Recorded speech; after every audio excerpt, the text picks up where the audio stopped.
The paranormal was something that the three of us felt we were beyond. We all like to think of ourselves as educated, and when we got into arguments, we felt damn near invincible. But when Martin insisted that we fuck around with his fat older brother's laptop full of occult pictures and documents, and when he promised to involve some of his best weed, the three of us decided to meet up in John's basement, hollowed smoking ground. After a couple of bowls, the three of us stared into the glow of the HP screen, clicking through folders labeled Demons, Rituals/Life, Rituals/Strength, Hexes, Phasing, Lucid Dreaming. Every folder was full of sketchy Polaroid pictures and pale figures with twisted, triangular faces and fingers like twigs. Long pieces of text containing foreign languages and symbols and intricate diagrams for sigils and sacrifices. It was some mind-bending shit for stoned 17-year-olds. We found a project in a folder labeled Summoning. It contained tons of pictures and diagrams for calling things into this world, from hell, from other dimensions, from something that one image referred to as the else. We picked one at random to mess around with and laugh through. The diagram called for a little preparation. We needed only light some incense and say some incantations, all in some language that none of us has heard of. The entity that the diagram described lived in some place referred to as over the wall, and tons of red text littered the picture. It all warned of dealing with the entity, of its numerous powers, and it included short accounts of the lives it had ruined, including a pretty sick one about a woman whose guts it had removed and played with, and a few more involving figures without eyes found wandering the scene of the summoning. The thing was a curious being, but impatient. It liked stalking us humans, watching, observing, before it grew more malicious.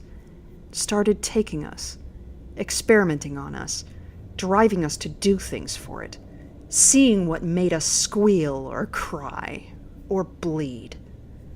We got everything set up, and John volunteered to read off the screen. Let me tell you, watching John fumble through that booga booga language was the highlight of the night. We laughed through the whole thing. John was tripping over words and destroying some through his own chuckles. Even when Martin put up hands to settle us down, the snickers would get through and flare back into laughter. I decided to pull out my camera. It had become tradition to film these basement sessions, and it seemed John was going for an Academy Award. We sort of gave up with the laptop after the camera came out. We were getting bored, and John ran out of words to read. Eventually, we all started passing the camera around and speaking into it directly. Kinda doing that 70s show round the table thing. We'd say something intelligent, revelatory, or funny, and then pass the camera on. It was a way of documenting some indispensable hilarity to look back on the next day. The night passed quickly. I remember turning on the TV, and at some point, Martin and I packed up the laptop and walked back to his house so John could pass out on his couch. But events leaked in and out of memory after the night in question.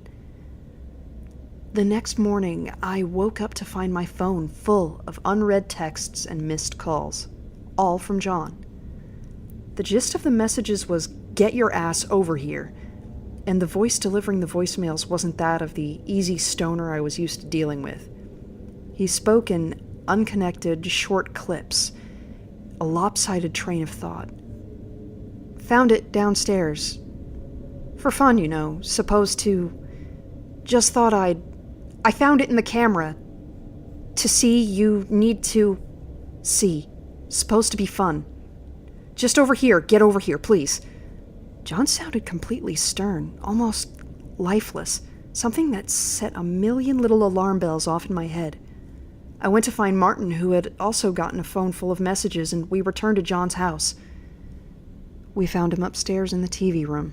He'd hooked up my camera left over from last night and was watching the new stuff we'd recorded, pausing and fast-forwarding, stopping every now and then to watch.